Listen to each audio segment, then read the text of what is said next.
friends, Heidi here from Rain Country. God is good all the time, and as promised, I'm here today to talk about ways that you can upcycle old flannel, but not just old flannel, new flannel too. Let me start off by talking about the things that I specifically like flannel for, and that would be anything that I need that absorbency for, or anything that I want that soft texture. And one thing I found, I've been making my own aprons for many years, and one of my favorites, this is one of my earliest aprons that I made myself, and this is all flannel. I made it, except for the pocket, I made it from an old flannel sheet that I found at a garage sale. Even though it was just one flat sheet, I managed to get a lot of different things made from that. And so one of them was this apron. I've worn it many times. If you watch my earlier videos when I was wearing aprons all the time, you will have seen me wearing this one quite a bit. And one of the reasons I really like flannel in an apron is not only is it kind of lightweight, it's also very absorbent. And so I make my aprons very long, very full, and I like to be able to wipe my hands off on them when I'm working in the kitchen. And so the apron I'm wearing right now, the main reason I put it on, I haven't actually worn this one in a while, but this one is 100% flannel. We're made from flannel sheets that I bought brand new at our local store for a good price. I got them on clearance. And so even when I see brand new flannel sheets, if I can get a good price, especially buying them local, in fact, the best ones I found have been locally purchased ones, then I will buy them just for the uses of the flannel. And they go in many different things. And so, like I said, this particular apron is 100% flannel from two different sheet sets. It's pretty faded over time because I've worn it a lot. But anyway, this is the bottom ruffle I'm holding up right here. And then I've got the patches on here. I have a black one I made very similar to this, where the body of it was just a standard, like a broadcloth kind of cotton. But all the ruffle, the trim work was all made from flannel. Especially if I can have the ruffle made from flannel, that's the best, because that's usually what I use to wipe my hands off on. More about absorbency. I use flannel for making wipes for the grandbaby, and I have a video on that. Some of it's old recycled flannel, like the ones I showed in that baby wipe video. Some of it's new flannel that I happen to have on hand that I either bought by the yard or bought as brand new sheets for its many uses. And then some of them, like this fabric that went in this, when I was still having my monthly cycle, sorry guys, but that's just the fact of life, and I decided I wanted to start saving money and become a little more self-sufficient and a little more healthy, and wanted to get away from the store-bought feminine products, I took a good amount of the same fabric that came from that sheet that I put in this apron, and made myself a whole bunch of feminine napkins, and I never looked back after that. And I love them. They are so comfortable, they're absorbent. But I have a video on that too, ladies, if you want to learn how to make your own. I've kind of changed things a little bit. Though I obviously don't need to make them for myself anymore. I don't do this anymore for the store, but I have made them for other people in the past, and I've changed up the way I do it. One of these days I should do an update video just to show you how. But you can follow that same example. One of the changes I make is I actually do kind of a diamond shaped stitching in the middle instead of two straight lines to hold all the pieces in place. Back when Justin was living here still with his dog, who is Cody's sister, Luna, and before we had her fixed, when she went through heat her first 2 times, we let her do that twice before we had her fixed.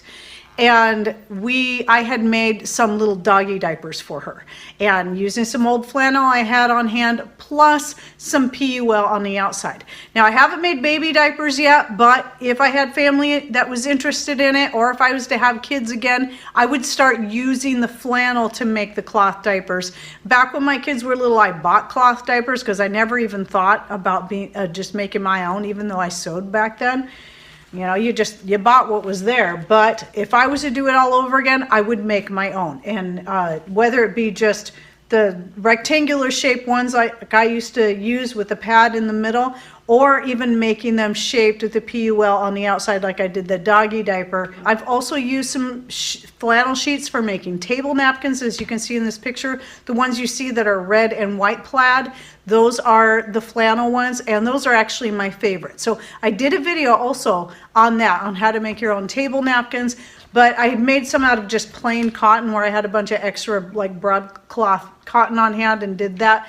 But I like the flannel ones better because they're more absorbent, so they make better table napkins than the plain cotton. I've also made a lot of skirts with flannel in them. I've made some skirts that were 100% flannel that were patchwork. Then I've made skirts for myself, like all my, in fact, the one I'm wearing right now is, this was buying brand new sheets, but sometimes it's cheaper if you're needing lots of flannel and you want a certain color to buy brand new sheets than it is to buy flannel by the yard.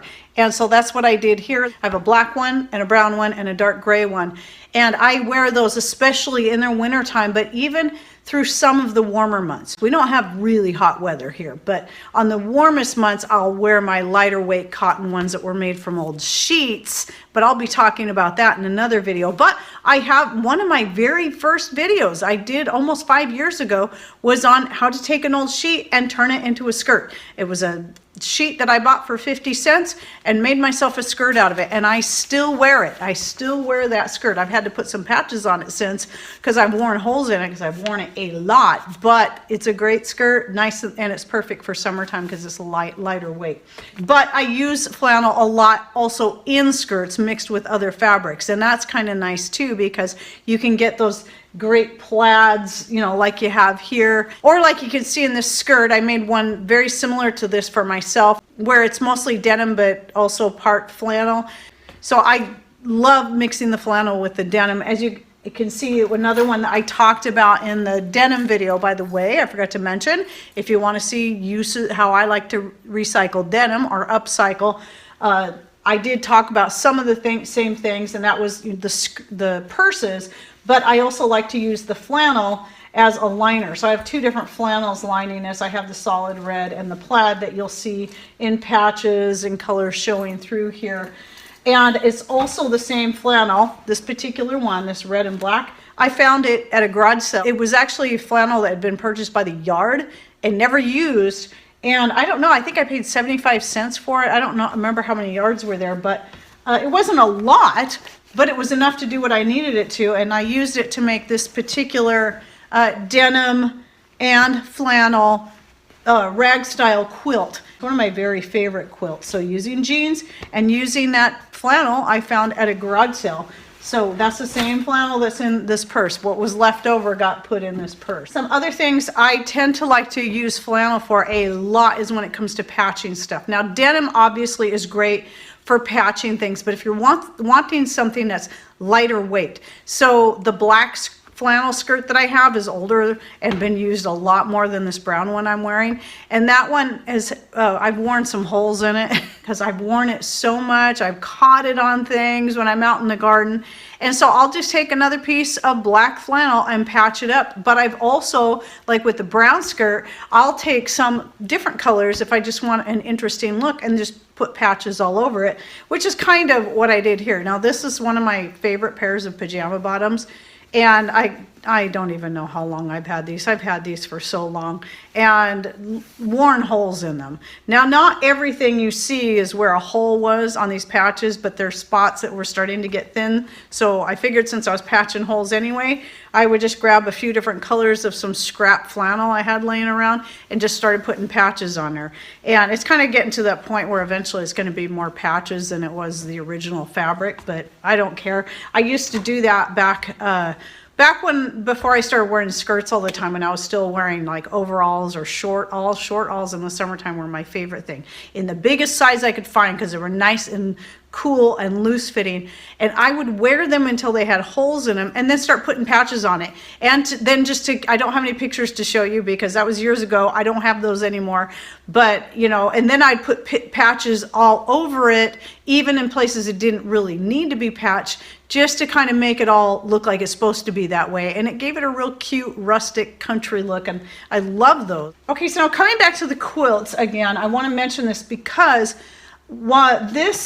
this flannel here, when I had purchased it at a garage sale, that sheet, I had actually purchased it for the sake of having on hand as a backing for a denim quilt, because whenever I make denim quilts, usually what I like to put on the back, I would like to use flannel. And back then it wasn't until I found that sheet at a garage sale. I used to buy the flannel by the yard to back my quilts with, but they're never quite wide enough. But when you buy a sheet, whether it be used or even brand new as backing for a quilt, you get king size, queen size, whatever size you need, and you're gonna have one solid piece to back your quilts with. And that doesn't matter if it's a denim quilt or just a regular cotton quilt. Now in my last video on the denim, you'll see that the one quilt that I made had pieces of Patrick's, some of his old flannel shirts as well, but those did start to disintegrate over time, but they were old when they went in that quilt. But anyway, what I was saying, so the backing for the quilt, so when we at our local store, our one-stop shop, the only main store we have, they do sell sheets there. And one year they had a lot of really cute flannel sheets at an incredibly great price. And I grabbed them up because I knew they would be perfect for a quilt. So when we were redoing our old office and turning it into a guest room that's off this ex-dance/martial arts room, I made a couple of quilts for that bed in there, and the one that goes on top is the one that goes with the whole theme. It's supposed to be a very rustic kind of cabin feel type theme. And so I put pieces of those sheets in the quilt top and used it as the whole backing. Well, you got to remember, when you're buying a sheet set, you're getting a full set. So I was also able to take, because the windows in there's just a couple of small narrow windows, I was able to take the fitted sheet and turn that into some curtains for there to match the bedding. And I even made a little throw pillow to go on the bed just to pull it all together. So here's the thing about buying sheets and using them, even if you're having to resort to buying them brand new, remember, not only will you have that full flat sheet that you can use as a quilt back or whatever you want, you still have the fitted sheet and the pillowcases, and I utilize all of them, all parts and pieces to make whatever it is. So matching curtains, matching throw pillows, and so on. And one more thing I especially like using flannel for, though I can use any fabric, I just prefer flannel, is making Cody's little scarves that you'll see him wear in some of the videos. Most of the videos he's with Patrick. Even though he's skinny and it seems like he's always cold and shivery, this is the only thing he'll put up with, and he likes to wear these. And so I prefer using flannel for those, and I'll use whatever scrap material I have. I cut it in an elongated kind of curved shape triangle. It's not a perfect triangle like some people will do.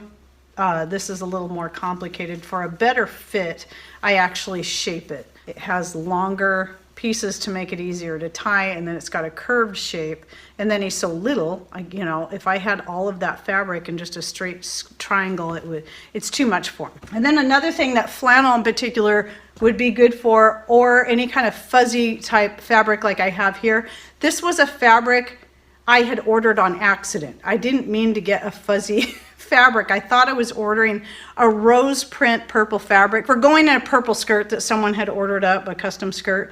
And I'm like, what am I going to do with this? And well, Cody loves stuffed animals, and I don't buy him brand new stuffed animals because they're expensive, and he's the kind of dog, unlike our old dog Angel, she would like to pull the insides out of her stuffed animals, and then we could just stuff it back in there, but she would never tear apart the whole thing. Just open up a hole enough where she could pull the insides out, and that was good enough.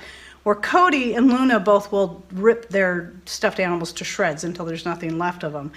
And so what I did was I started making just little simple squares and stuffing them with scraps of fabric that are much easier to clean up than that batting that they tend to put. So just any kind of, like, this is an old piece from a t-shirt. I've got whatever in here. And this has got a hole in it because, well, he's ripped a hole in it and I need to stitch it up. But when you have dogs that like to tear things to shreds, this is great, and you can actually make it tougher than the stuffed animals, and they're just fine with a little square shape. I don't want to put a lot of work into making an animal shape just for him to tear it to shreds, and he loves these things. And so I just, when he rips a hole in it, I just stuff it back, and he pulls all the stuff out, I put all the stuff back in, and then make a new stitch. Eventually this will keep getting smaller and smaller, and I've got more of that fabric. I'll just make them more. It's cheaper even than what I was doing and buying stuffed animals from garage sales for them. So, because they were a lot cheaper. Usually you can get them for 25 cents, 50 cents, but this is even cheaper yet. So you can make some little toys for your dog. Some other ideas are to take strips of flannel or jean material or whatever kind of natural fabric you have, and make strips and make a braided rope that can be used as a dog toy. I used to do that a lot for my other dogs that we had, because they were more into the tug of war. Cody likes tug of war, but he really likes the things that he can shake and throw around. He flings them all over the living room. It's pretty cute when he does that. Now, I know I'm forgetting something because I use flannel all the time for so many different things that, just like in the denim one, there were a couple of things I forgot, until I saw people talking about some of these ideas. And one of them was, somebody talked about making an organizer for their rig. Well, back then, we didn't have all the smartphones back when my kids were younger where they could watch whatever on long trips. We had a little, when we graduated from the van that we used to have to the GMC truck in 2002, well, the van used to have a VCR, an old VCR, Nintendo, and TV in it. It came that way when we bought it used. Well, the truck didn't have any of that, so we bought an inexpensive setup where it had the screen that was separate and then the DVD player. Well, the screen was meant to hang over one of the back seats, but the problem with the truck is you got a kid sitting on each side, and if the screen was on behind one of the seats, like the driver's seat, whoever's sitting behind the passenger seat can't really see the screen over there. So what I did was I took an old jean skirt and cut it to totally encase that screen, and then cut out a shape for a window and hemmed around it and sewed some straps onto it so I could strap. I don't have any pictures of it either, and it's long cut. But anyway, strapped it so it would hang between the two front seats, so both kids would get equal view of that screen when we were on long trips. So it worked really good that way. So yeah, there's many, many ways that you can use any kind of old fabric. And if you haven't seen that video yet, or if you have seen it but you haven't read all the comments, go back and read the comments. Lots of great ideas like I knew people would offer on how they like to use old jean material, and I'm sure there'll be much more down in the comments below on how to recycle flannel. And again, I'll be doing more on how to recycle old sheets. I have a lot of great ideas that I've done with those too. All right, well, I hope you're enjoying my upcycling video series, or recycling or repurposing, whatever I'm calling it. It's not just going to be about fabrics, it's about other things too, but right now I'm focused on the fabrics. So I hope you're enjoying this series and be watching for more to come. Thanks for watching, take care, and God bless.